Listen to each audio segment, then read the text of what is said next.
photographers. Petri here. Welcome, everyone. Thanks for coming by. We're actually going to have a great time. We're going to do this beautiful coastal scene with a nice tree along the ocean. We have some foreground here with shadows. We have our photograph up on this video right here. So we're going to work right from this photograph right here. Brenda, who's one of our fellow artists, watercolor artists, she sent in some photographs to my email. I think she's a professional photographer. She takes some really beautiful photographs, and so we have a few of them that we can use for painting purposes and creating some beautiful content here and some compositions. So I'm using this tree that she sent along the ocean here. Just a beautiful, some of my favorite subject matter here, the beautiful ocean, the sand, the water, the rocks, the tree, just beautiful sunlight coming across early morning or late afternoon. So beautiful light. So we'll get really geared up for this. We have our palette. We're going to mix all our colors. We're going to show you every step of the way how to do this painting. We're going to cover all the colors we're going to use. We're going to actually do a sketch first, so you'll sketch out your tree first and your ocean, your distant shoreline over here, and your distant horizon line where the far out ocean is, where the darkest line, as you can see out here in the distance. So we'll cover how you're going to lay this all out on your paper with your brush. We're going to use a ruler to get our straight line across here. For the ocean, we're going to draw the tree. We're going to basically just use this photograph right here and carefully take our time and do this drawing. Once that's done, then we're going to start getting the paint on. We're going to use some really beautiful dark colors here. We're going to mix all these darks here, the French ultramarine blue, burnt umber, burnt siennas for the darks. You're going to see all this details here on this video, so you can create this wonderful painting. And I'm hoping that you'll, if you don't want to paint it right away, and maybe this is your first time, welcome here. If you've never been on my channel before, welcome. If you're thinking about starting watercolors, a perfect time. You're at the right place at the right time. It's just a matter of, watching a few videos, and if you think you're interested, it's really a lot of fun. I have a lot of beginners videos, so you can look up my channel. You can subscribe below, and you'll see that I always am putting out beginner videos as well as these are more advanced. But you can also paint along too if you're a beginner with this type of painting. It's really just a matter of if you're just starting out, you would just do more of a simple version with using more of a simple palette and not maybe using tube paints. You'll use the prang. So I'll cover all that in the beginner videos. You'll see those. But if you subscribe, you'll be able to kind of follow along. And in any case, let's get started in just a few seconds. But this is the painting. Beautiful washes of color. And we're going to have a fun time. So get set and get your paper ready, brushes, paints, and we'll get started in just a second. All right, so we just saw the finished painting, and we're going to get started here. Brenda, again, we are one of our fellow artists here on YouTube that paints along with us each week. Brenda sent in some photographs. She sent me about a dozen photographs, really beautiful, kind of like a lot of shore things along the coast and the shoreline. I think she sent me like a boat and some birds along the coast, and we have this tree, beautiful tree here right on the coastal area here. So we're going to do this, and let's get started. So I just started, doing some roughing out some things on the paper here. So I just went with the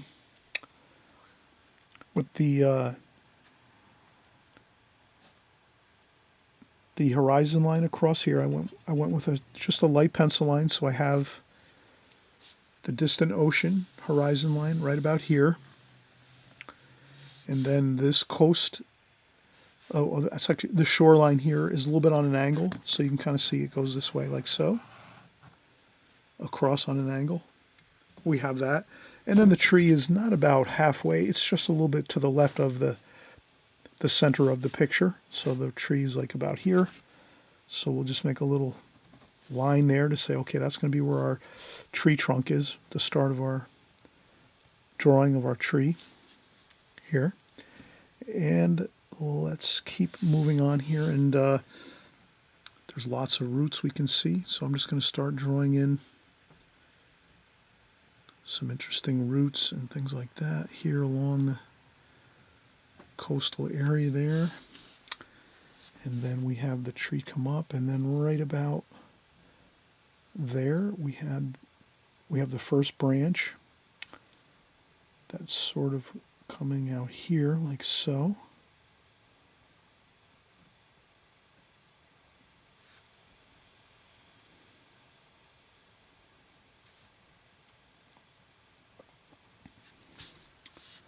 So I'm just going to try to, as best I can,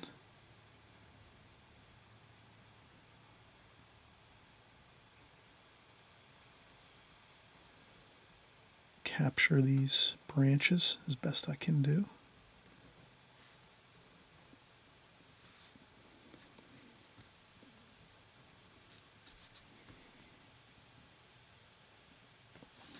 Like that.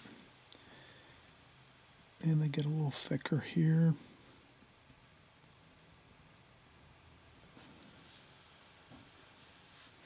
And I'm not trying to go for perfection here.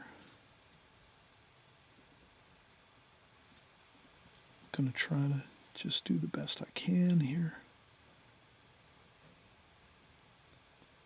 And this is a fun exercise in doing some really interesting tree limbs and branches.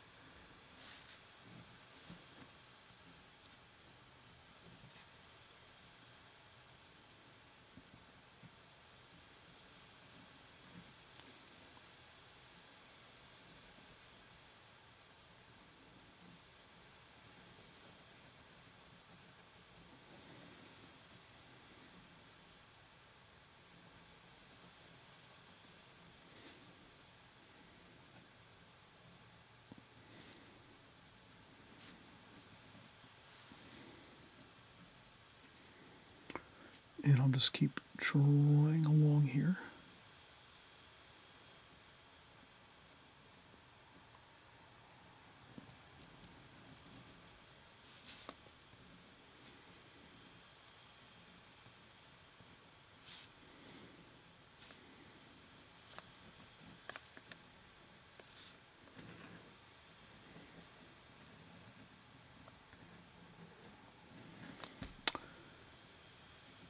So what I'm trying to do is just follow along here with the photograph. And again, it's not perfect, but if you can kind of try to get the best that you can, the drawing close as you can to what you're looking at, and I think I can see that I've gone off the script here, so to speak. I think I've done a few things that are not on the photograph, but again, don't worry about it. If you're kind of getting the sense of everything pretty well, you won't have to worry about that. And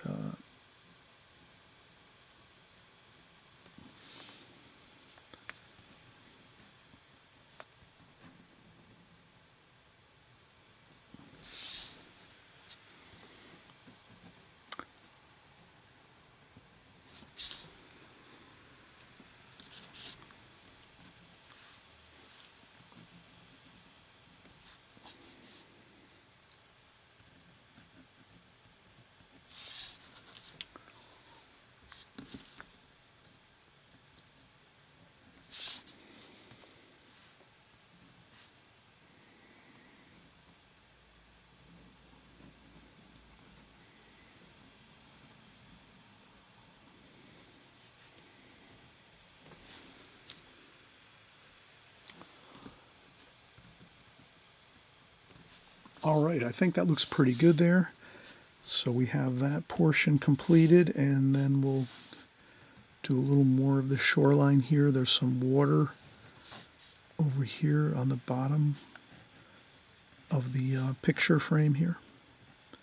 So there's some shoreline over here by the tree trunk, and then there's some more water here, and there's some more like that. There's some more shoreline over here. There's lots of water over here.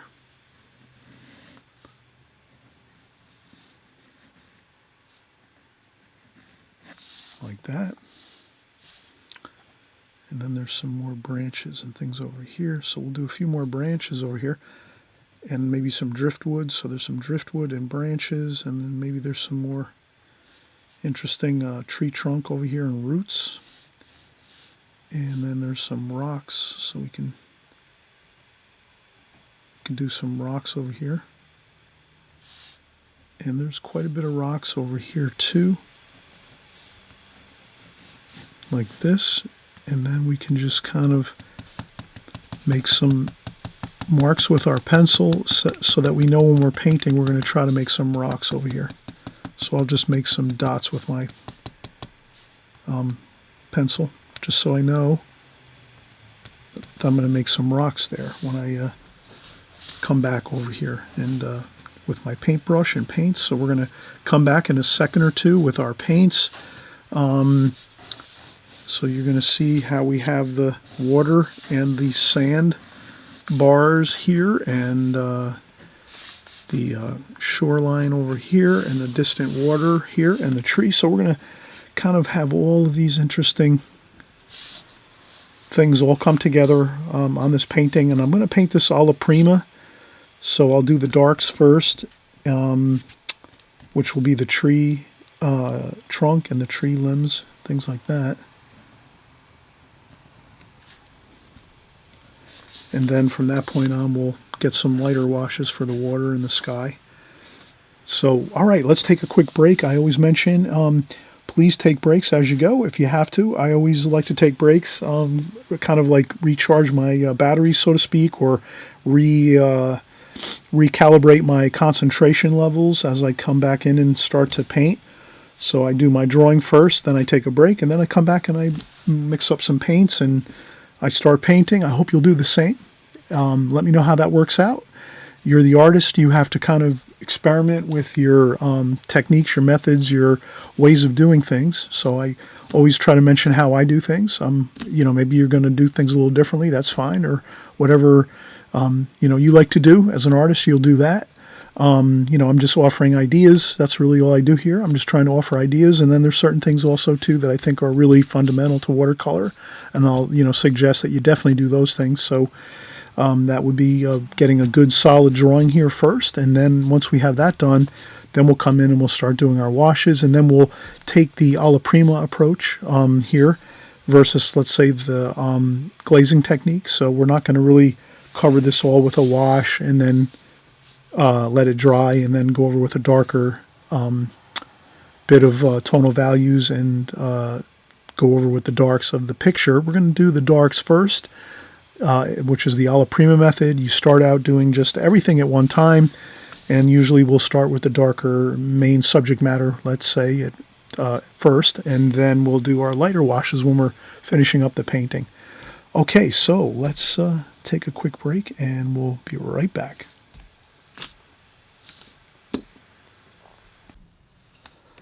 All right, let's keep going here and get our paints mixed up. So I'm going to use a number 4 travel brush. This is a Da Vinci travel brush here, Kolinsky brush hairs. Has a good point on it, and we'll mix up our colors. So we're going to mix up some brown for the tree trunks, brown, French ultramarine blue for a little bit of the darker side of the trunk of the tree, and so we'll mix up a darker brown there, and then what else do we have? Maybe some cerulean blue, just to have a little mix of warm and cool. So your brown is kind of a warm earth color, and then cerulean blue is a cooler color, and maybe some raw sienna over here too. So we're going to mix up some raw sienna here too. So you'll kind of see I try to get a variation of colors going to start with, and that looks pretty good. We are going to use quite a bit of darks, so I'll add some French ultramarine blue, burnt sienna, burnt umber, like that. So we're going to need quite a bit of darks, and that's going to be the main mix right here of the darks. And then we're going to Mix in some darks over here with cerulean blue, mixed with some of the dark. And then we have over here the raw sienna, like that. I think that's a good mixture of colors right now. And let's go right in and start with the shadow side. So the light, incidentally, is coming from the right side, low in the sky. So that would be sunset or sunrise. So you can kind of see that the light's coming in almost straight across like this. Kind of looks like that. It might even be a little bit behind us. No, actually, it's in front of us because we see all the darks here. So that would mean that the light is in front of us. So we're kind of looking into the light, and it's a little bit to the right. So I think we have it correct. We're looking into the light, and then the light is a little bit to the right side over here, coming this way. We're getting a little bit of that light along the bottom of this trunk of the tree here. So that's going to be our insignia for our light, just so we kind of keep an eye on that as we go. And then I'll just start out getting some darks in here.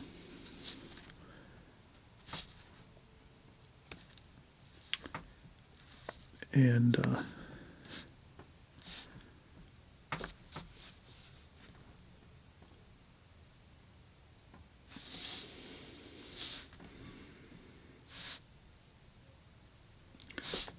just trying to get the darks started here. And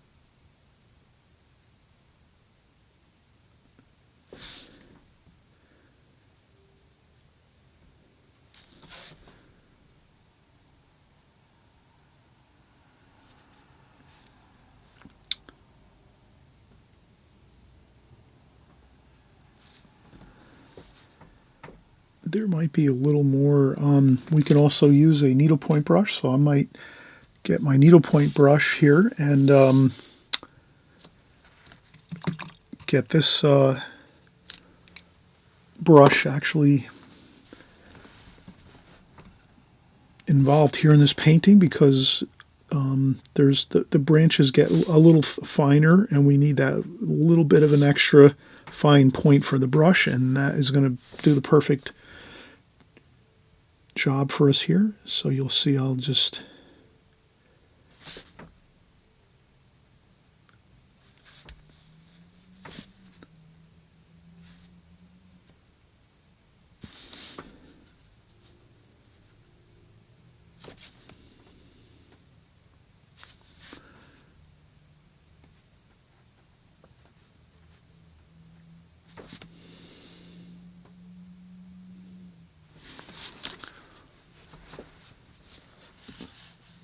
So what I'm thinking is it definitely works out well if we use the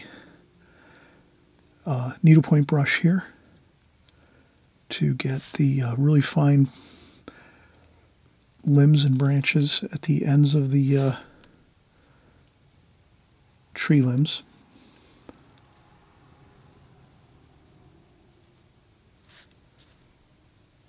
And you can see if you kind of give it some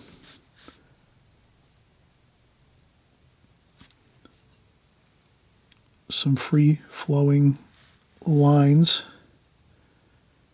it looks more realistic, like real branches. Branches are pretty much kind of have a waviness to them, curvature. So I don't want to make those lines too like straight. I want to try to keep things curving and kind of irregular, the lines. Okay, and then I'll mix up some more paint. So let's keep our paint mixes. Burnt umber, French ultramarine blue, lots of that to get a really good dark there. Maybe some burnt sienna too. Mix in some warm and cool, like that. There we go. And then we'll do some more brush work with our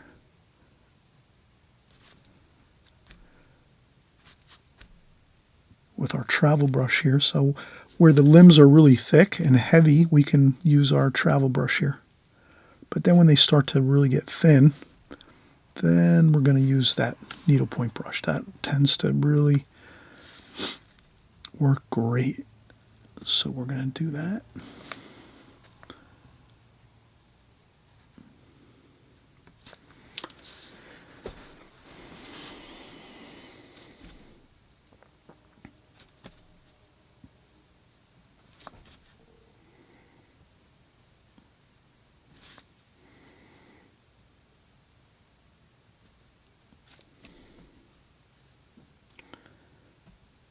There we go.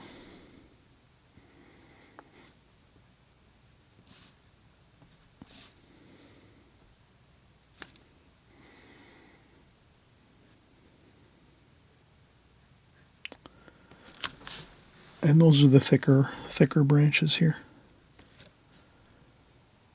And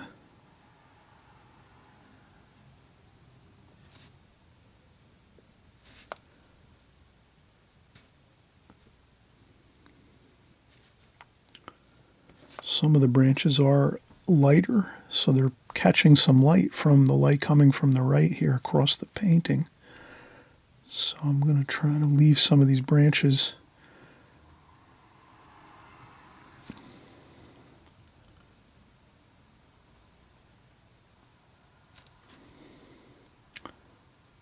and we're going to keep going here.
And I'm just going to concentrate here, continue on, and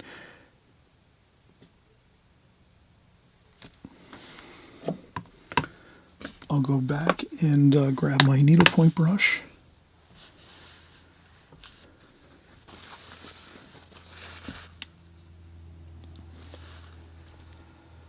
And then see if I can get some of these finer branches here. That looks really good, doesn't it? When you get those like finer lines, gives it like a really interesting variation of thick lines over here with the tree trunks over here, and then you have some really nice, beautiful, very thin, fine lines over here with the branches and twigs.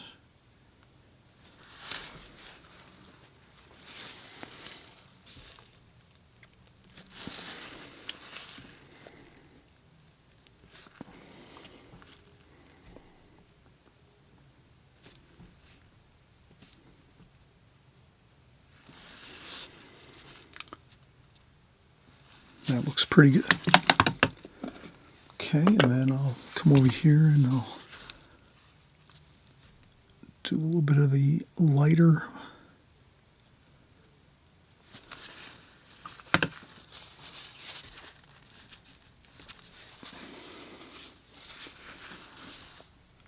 so I'll do a lighter wash there, and then I'll take some cobalt blue, cerulean blue, maybe some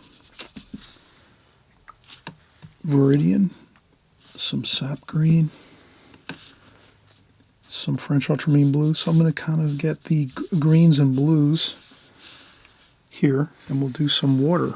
So I'll take the French ultramarine blue, first, and I'll go across here.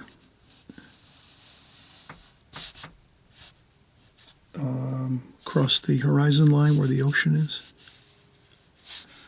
And I'll keep my hand resting on the paper and then just try to go a little bit at a time for my straight line there.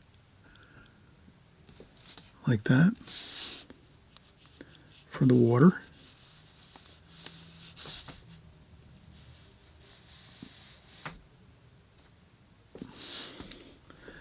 Then I'll rinse off my brush, dry off a little bit of the water on a paper towel. And then I'll get some of the green and the cobalt blue and cerulean blue. And I'll make this a little lighter, like that. And I'm trying to keep some of those white lines in the paper for like waves, so that we can pretend that's the waves of the ocean coming in along the coast area here. A little bit of green, viridian green. Along here like that.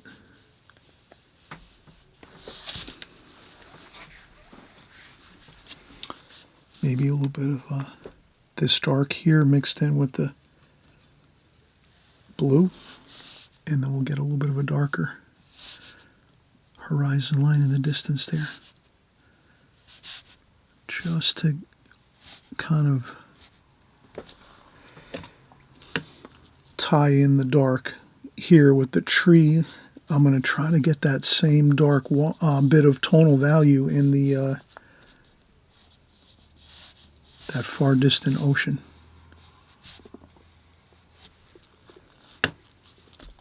And I think that looks good.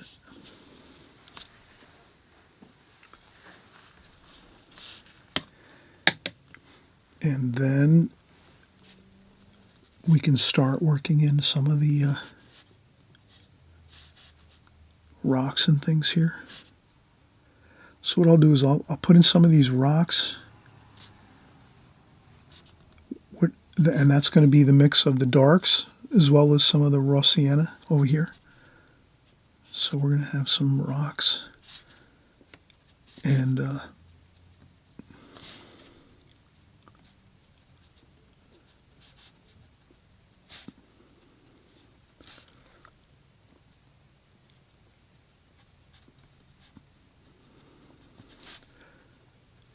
we'll just go right across the painting.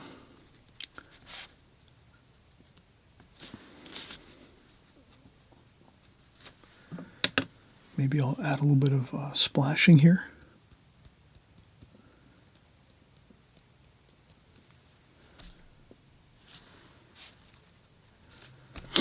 And then we have some more really fine lines, so we'll come back and we'll get our needlepoint brush and we'll pick up those darks again. And then here we have some driftwood, and we'll kind of get these in there like this.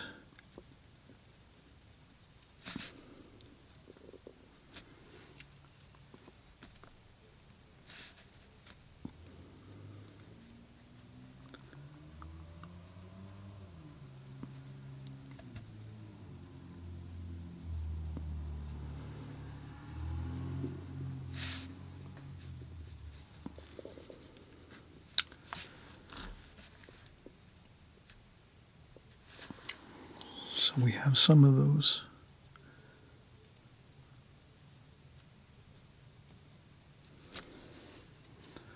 branches and things here, the driftwood. This might be another tree over here, actually, like that.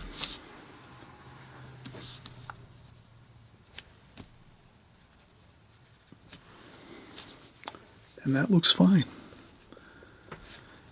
And we have some more branches over here, and maybe there is some driftwood over here, I think, too. And these might be like roots of the tree that are actually just above the sand. So those go up into the water area too.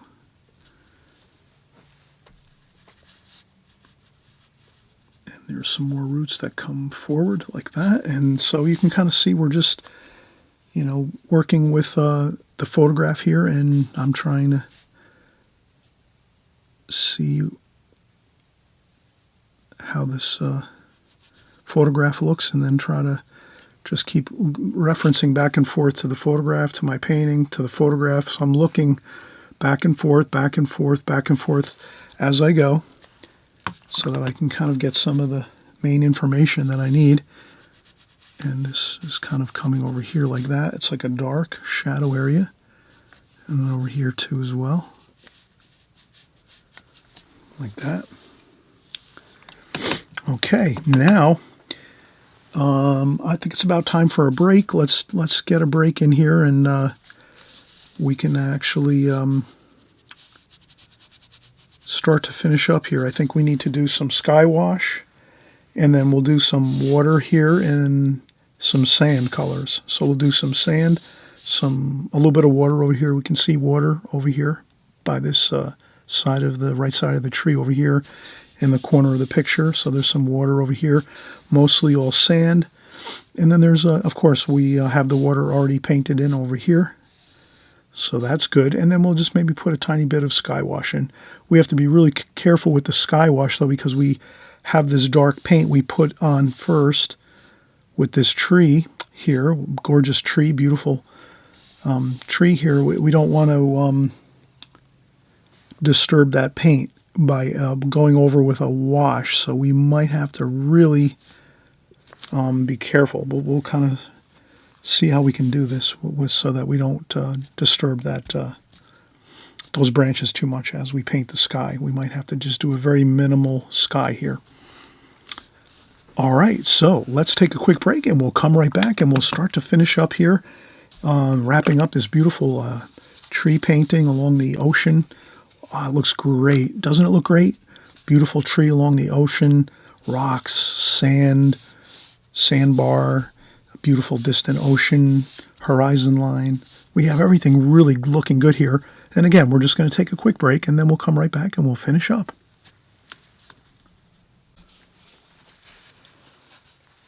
Okay, so we are kind of getting toward the last maybe 25% of the painting. So we're about 75% complete right now. I'm going to take a kneaded eraser. This paint has dried 100%, so this is really something I always mention, and I've done it myself. Does this make sense? Whenever you go in to use an eraser, you have to make sure 100% that your paint's 100% dry. So you would never want to use an eraser on a watercolor painting. And maybe some of you have done this like I have. I've done this numerous times where I forget myself. I might be working, it's late, I'm tired, and I go in and I start thinking, oh, I got to erase a few pencil lines from my watercolor painting that might be there. I like to leave them in most times, but sometimes I do like to erase a few lines, occasionally, pencil lines.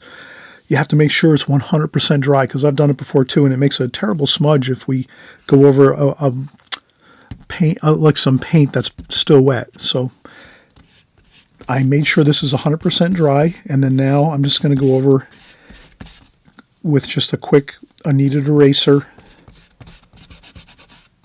over some of these areas where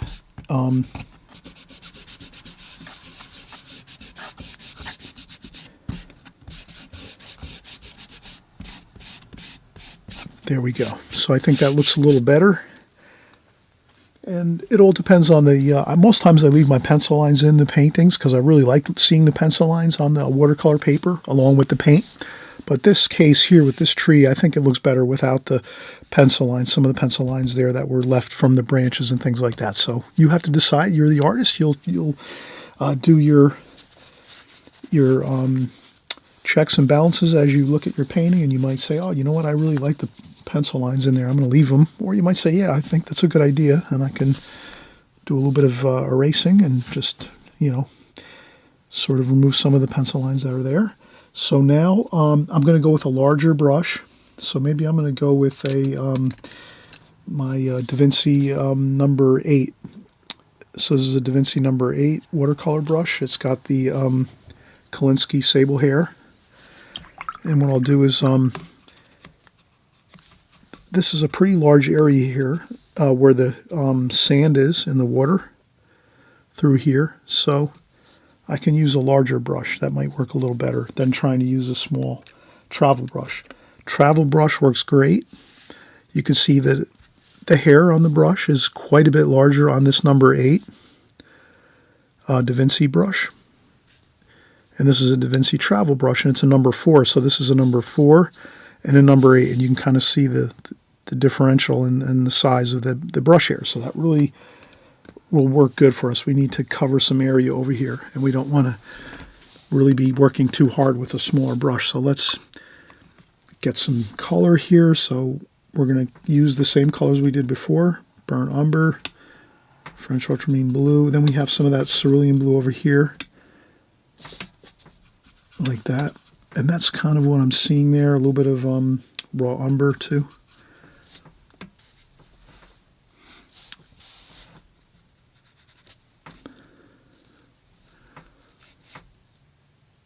So I'm just going to carefully put my brush down and then just slide it on across like that. And then come across the other way like so. And that looks pretty good. Then a little bit lighter over here.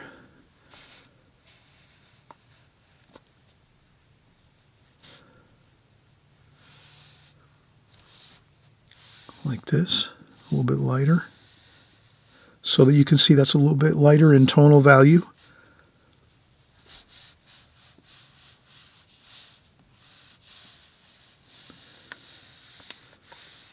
Like that. And now we're going to have some water.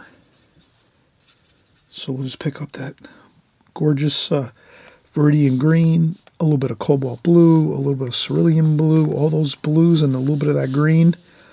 And let's see how we'll get some of that water over here.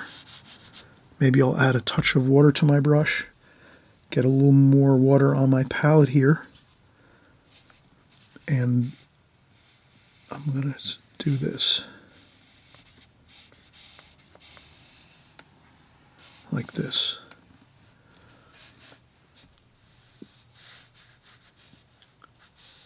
And it sort of angles this way as I look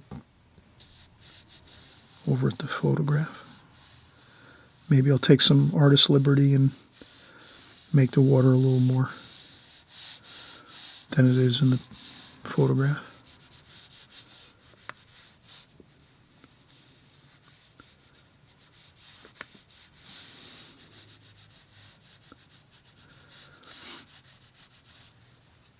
And I'll start to work that blue around a little bit here in some of these areas. I think that looks pretty good. Then I'll come back in again and get some of these darks, which is the brown, French ultramarine blue, brown, cerulean blue. Let's see if we can get some of these darks in over here. And at this point,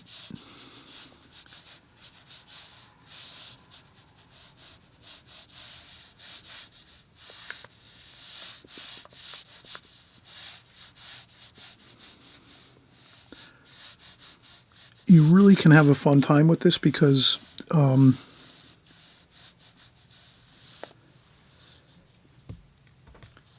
the foreground is, and these are some rocks, so I'm thinking these are some, I'm using some splashing for rocks, like this. More burnt umber, French ultramarine blue, cerulean blue. And it's darker here, so let's get more dark. French ultramarine blue, burnt umber, cerulean blue.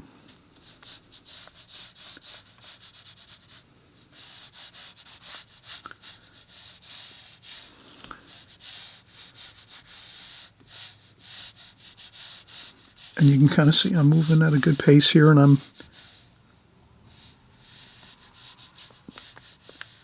sort of bringing in these lines very carefully. That's where the sand is. So this is sand and mud. like that. Then I'm going to take the brush and just sort of kind of blend that in a little more. Maybe I'll take some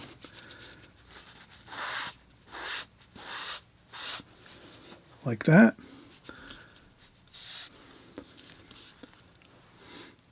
A couple of splashes over here.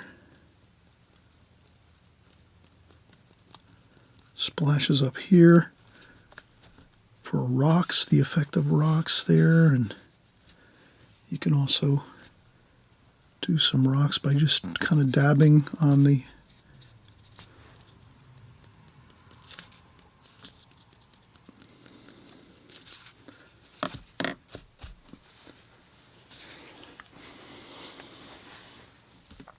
more burnt umber and French ultramarine blue. I think there's a little bit of a shadow over here. I see like a shadow sort of over here maybe.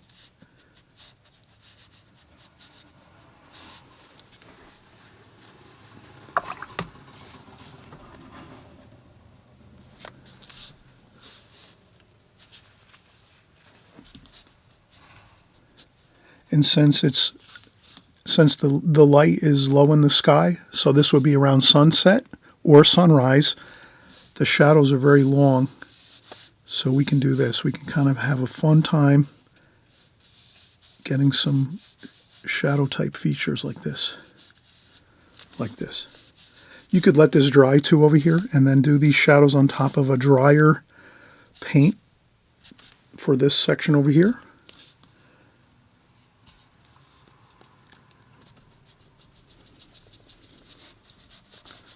But I think we kind of have a good feel for everything. On this painting, we've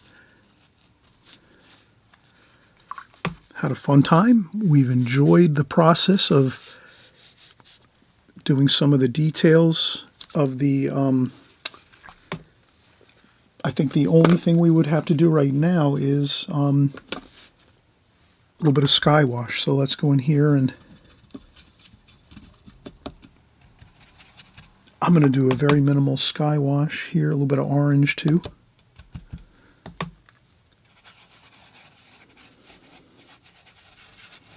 What I do is if I'm going to do a sky wash over the top of this type of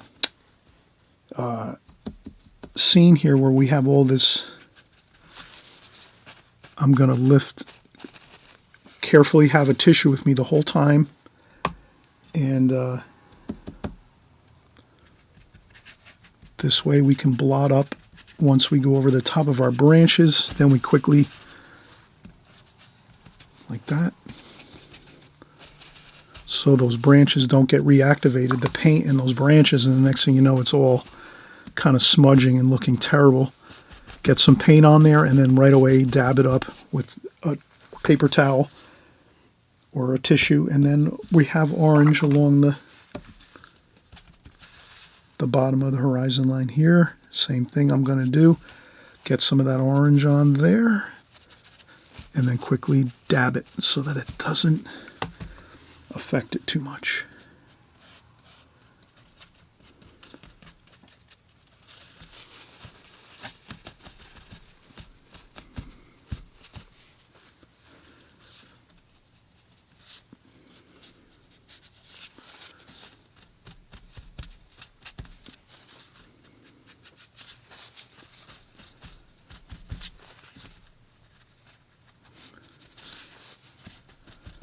Okay, so I think that is our best bet when it comes to painting a la prima, when you have to go in and go over a section where you have all these lines of watercolor paint and you don't want to have that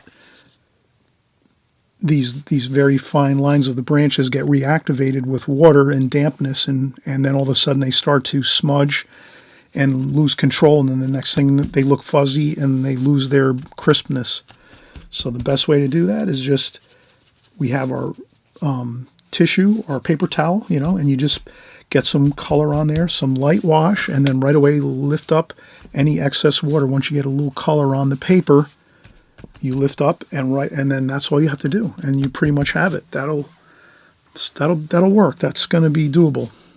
The other thing you could do if you wanted to is do the sky wash first and then paint over the sky wash. Once it's 100% dry, then you could go over the top with your branches.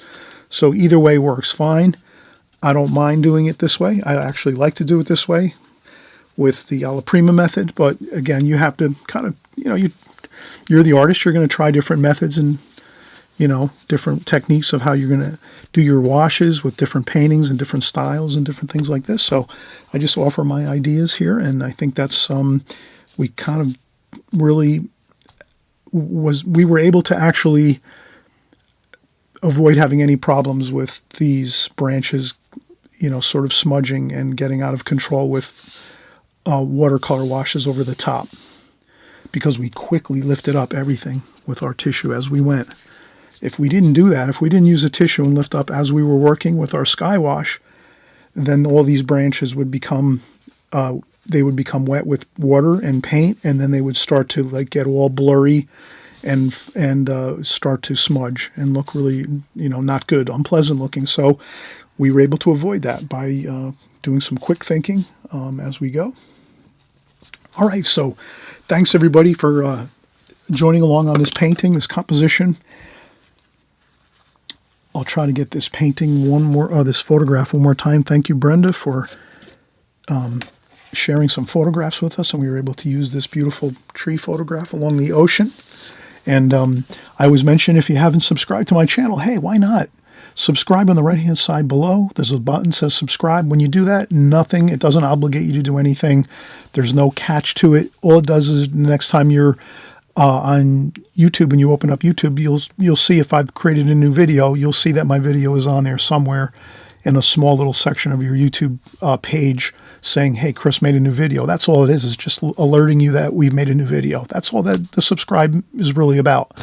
And it also helps me as an artist. If you're subscribing to my channel, you're sort of basically giving me a thumbs up in a sense, and you can also thumbs up too on the below here. If you like this video, thumbs up really help my channel a lot too. So, if you're interested in helping out artists that you follow on YouTube, putting a thumbs up each time you see a new video, if you really like it and you think it's good, that's a great thing. And also too, if you're subscribing to my channel, it's just like your way of saying, hey, I'm interested in your artwork, your paintings, your work on YouTube here. I'm going to be following you on a regular basis, so I want to know when your new videos are coming out. So that's all that really is. And but I always encourage everybody so you don't lose me.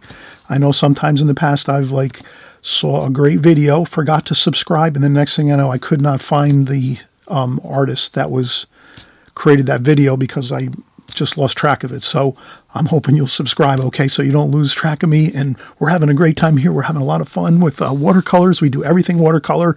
And again, we're doing all of the, really the classic watercolors that you would love to paint. We're going to always be covering those on a consistent basis. So here we're doing a beautiful coastal scene. We do everything, flowers, still life, portrait painting. We do landscapes. We do boats. We're doing everything here, watercolor. So if you're sticking here on my channel, you're going to learn all of the different fun things you like to do in watercolor and then some. Okay, so we'll see you very soon, and you have a pleasant evening, and we'll talk soon. Bye-bye.